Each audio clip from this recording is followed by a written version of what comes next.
We have got a surprise guest. This came out of nowhere. Please welcome CNN weatherman, Mr. Derek Van Dam. In the flesh. 𝗶𝗶𝗀𝗶𝗴𝗶 as best as I can do. Awesome to be here. This is amazing. This is like such a different space for me. Radio versus TV, but seeing it behind the scenes is so lekker. But don't worry, you've got such a gorgeous face and you are definitely being videographed. You're being Wait, filmed. we're streaming this right now?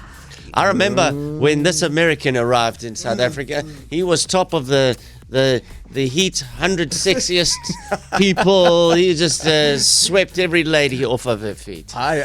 Best Newcomer Award. I remember that from You Magazine. Really? Is You Magazine still going? It's still going. It yeah. is. Okay, good. Yeah. I like to get all the daily skinner.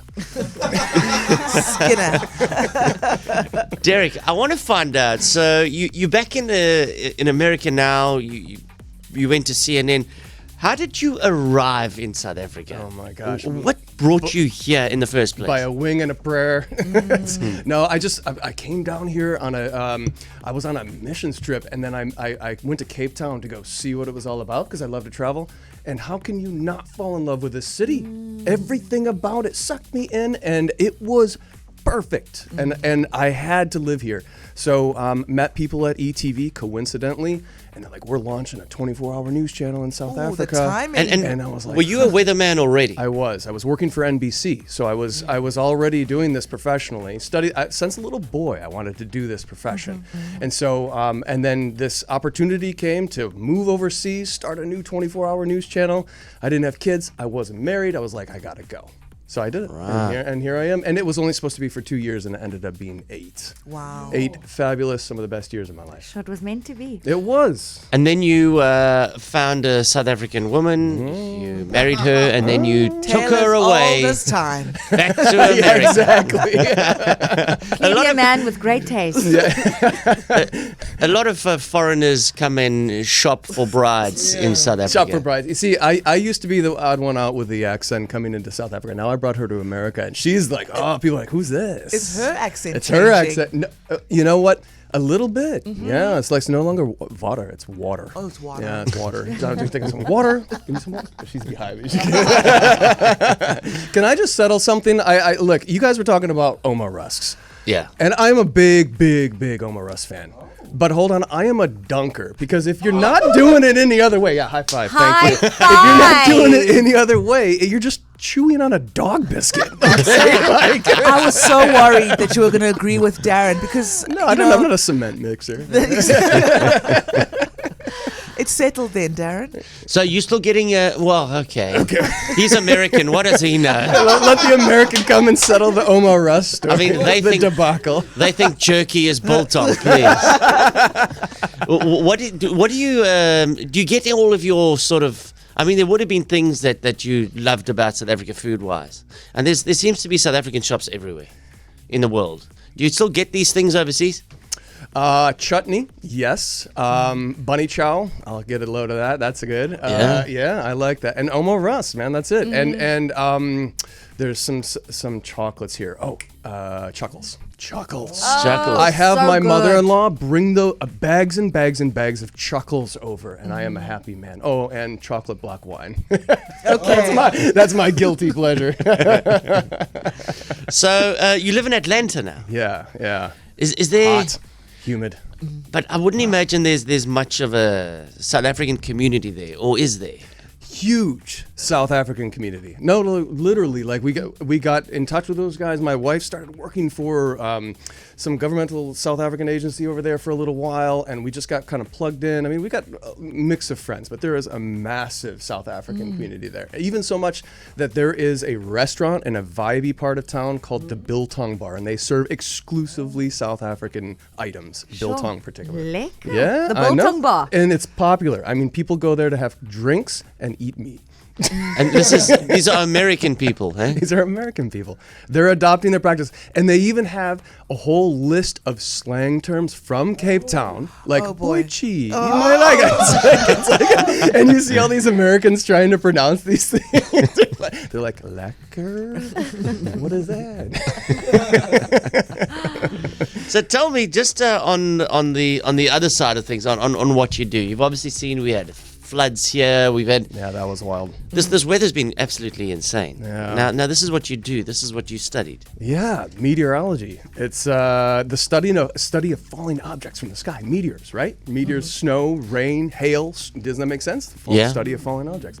So that's been my passion since I was a kid. Now I work at CNN. I'm on the I got a promotion recently, so I'm on the morning show, Monday to Friday. So you see me in the morning. So I'm It's a sexy slot. It's a sexy slot. I'm telling you, and you need. That's right. We're on the morning show, and you got to be on it. Morning times, you better be drinking coffee. Who doesn't drink coffee here? We all. That's do. impressive. Yeah. Where do you get your energy from? Because I don't know how you do it. I'm trying to match. Because that's. You see my fingers, they're shaking. Can you see that, TV world? So is that CNN America or CNN International? Yeah, it's CNN America. I really was doing a lot of international. So I would be on, your African prime time, right? For a long period of my career at CNN, but now I'm more domestic in America because they have me chasing tornadoes and hurricanes and whatever the natural disaster is. That's kind of my thing. I'm the go-to guy that's going to be out in the wind and the storms. So Reporting Sure, live. what a reporting job. live. Yeah. It's And that great. happens like without fail every year. Regularly. I mean, the weather in America is just so wild. I think I'll always have a pretty secure job. I've always wondered when you chase the weather, right? Yeah. And they want you in the hail, in the Yeah. snow, Yeah. in the floods, Why the heck in does the it do rain. that? We can see it snowing. We can see it's raining. Why do you need to be there? Dramatic effect? Does that count? Does that count? And here's a huge wave, like just kind Yeah. of crashing over you. I mean, if you want the real weatherman reason, we go there because people evacuate from their homes, and we're trying to tell them why they left and show them why they shouldn't return. I mean, that's the real reason, and it's my job to tell the stories because there are people who stay and they shouldn't stay. Right. But Those doomsday preppers where they've got a tell you. bunker and they've got like 1,000 cans of food down there. they exist. And they are weird. No, I think that something similar could happen in South Africa. I mean, you got your weather. I saw the floods in KZN. I saw the flooding in Western Cape just recently. You guys get the wicked wildfires. I mean, there's a market for that. And I'll come back if anybody's listening. I'll come back. Tell those stories. Sure, but so many things happening weather-wise. Yeah. Things are getting crazier. I know. Are you scared? Are you entertained? I'm entertained. I want to know why it's happening like that. People want to know why. Why is my house getting torn down by a tornado and 𝗶𝗶𝗴𝗶𝗴𝗶? What is that? Like, I mean, So Derek Van Dam, our guest this morning. So look, there's you get the people that believe that the Earth is flat, it's not round. the flat earthers. Now it seems like the next wave of that is global warming actually a thing? Yes. Are you asking? Yeah. No. It's look. I am on the front lines of global warming, climate change every single day. I see it with my eyes, and I witness it. And I have put my whole entire career and professional backing into studying this. It is happening. It is unequivocal. It is the rate of change that it's happening, and that is why it's so alarming to people like myself, a scientist, anyone who works in the climatology field. It's because it's happening so rapidly. And is it too late, or can No human way. beings still do the things to reverse We it? can still reverse. I am a firm believer in positive news, and I believe that it is humanity's finest hour. Climate change can be reversed. We can use it to our benefit. We can adapt. We can create jobs. Think about, look, if we are wrong about climate change, what's the worst thing that we could do? Oh, we're breathing cleaner air. Right. Oh, we got cleaner water. Like, come on. Why is this Living greener. even a debate? Because In Derek, 2023, that's quite scary, eh? I know. whatever happened to the ozone layer? When I was a kid, aerosol cans are destroying the ozone layer. We weren't even allowed polystyrene because every time you broke polystyrene, that was destroying the ozone. We don't hear about the ozone anymore. Well, that's because humans came together. We enacted rules and laws that changed the way that we operated. Our ethos changed. And all of a sudden, the ozone actually started to rehabilitate. So it's like a liver that regenerates. Yes. You stop drinking. We course corrected. So is that ozone now closed? I think it's gotten a lot better. I know that there's some areas where it's still got, it's thin, and we still have problems with it, but it's gotten a lot better. Yeah. And is I that don't know the is that specifics, but is that the Earth's protective blanket? yeah, for sure. Ozone layer is. If we didn't have it, we would all be little crispy fried American fries. You are such a jewel. You really are. I once pranked this man. Oh gosh. Of course you did.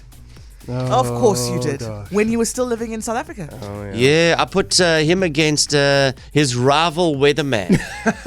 It's in American context, it's the New York Giants versus the Dallas Cowboys. And I'll have to say, he came off much better than his rival. Held the composure. Yeah. Remember 𝗧𝗵𝗶𝗀𝗶? Yes. Yeah, he was our original Weatherman. Yes. then- It's giving Biggie and Tupac. Yeah. Oh dear The me. titans of the weather world. We used to watch like SABC News Yeah. and then ETV News and go, okay, who's right? Did you guys get the weather from the same place? Like, does the South African Weather Service supply CNN with South Africa, or do they do their own? No, we do. They do their own. But we all get the information. It's all about the brains that it filters through and how to interpret it. You got to know the local way of the land. I mean, like the way that Table Mountain interacts with the City Bowl versus the Atlantic Seaboard versus Table View. I mean, there's a huge difference. But you got to be a local to understand that stuff. That makes sense. For real. So, because I've been arguing with my wife, where I get the South African Weather Service weather, and she uses her iPhone weather. And I'm always, my weather is the one that's correct. And I never cared about the weather until I moved to the Western Cape. Okay, yeah, fair enough. It literally, you have to plan your day around it. So I'm very particular on getting the weather right. And I like to believe that my weather is more accurate. It's not the same weather, is it? Look, Darren, you've got me on speed dial now, so you better get it right after this, okay? No, your app is. I mean, you're getting the same information. Every single app is spitting out the same exact interpretation of it. It's just a computer-generated little weather forecast. You need a human being to tell you the difference between the CBD and the West Coast. Yeah. 100%. Derek's like, we are not replaceable. Okay. You need us. Thank you. AI is not coming in here, okay? Don't touch me on my career. Don't touch me on my studio. He still remembers everything. Were you still there when that Oh, happened? definitely. I don't know. They started little like memes and stuff about that. Little music chimes. Don't touch me in my studio. So our guest this morning is Derek Van Dam, CNN weatherman. You'll remember Derek from our TV screens in South Africa, hey? Hopefully. And how he pronounced Vereniging? And how about eating 𝗵𝗶𝗶𝗶𝗶 worms? That was the first baptism by fire. Like, here, try this. Can you give us a vereniging? Vereniging. Oh, you put me on the spot, too. Come on. Reset, give it a go. Vereniging. That was pretty good. No, it was terrible. But what I noticed, Derek, the moment you stepped into the building, the smile has not escaped your face. Yeah, Is this what Cape Town does to you? This is what Cape Town does to me, 100%. I come here a refreshed man. I really do. I run on these mountains. I swim in this ocean. I surf. I interact with the people here. I eat at your restaurants because I love it that much. We come back regularly. I love how you say nature is your medicine. So when you are in South Africa, do you have a favorite hike, a favorite tide pool or ocean? Yeah, I do. Okay, so the contour path that overlooks the city and kind of like at the base of Table Mountain. I think that is the most stunning place. And then one other one, the coastal route between Sea Point and Bantry Bay to Camps Bay. day. I love running that. I just think it's phenomenal. I used to live over there. It brings back. You must get tired of people that age. Or, I mean, my surname is Simpson, right? So I get all the time. So, is your father Homer? I get it all the time. You must get tired of people with that icebreaker. So, how's the weather, Derek? Can you ask a weatherman how the weather is? I mean, really? Give us the full report. Is that off limits or is that? I've got depth here. Okay. You've got other things going on. Blank slate here, man. I got other things going on. There's also a wrestler in America that his surname is Van Dam as well. Jean-Claude. Well, see, I taught him everything he knows, but that's people are asking me, they're like, if you get in your whitey tighties and you do the splits on screen, you're working. Peak. Yeah, exactly. Derek, you're welcome here anytime. Thanks. When do you head back to the States? Friday.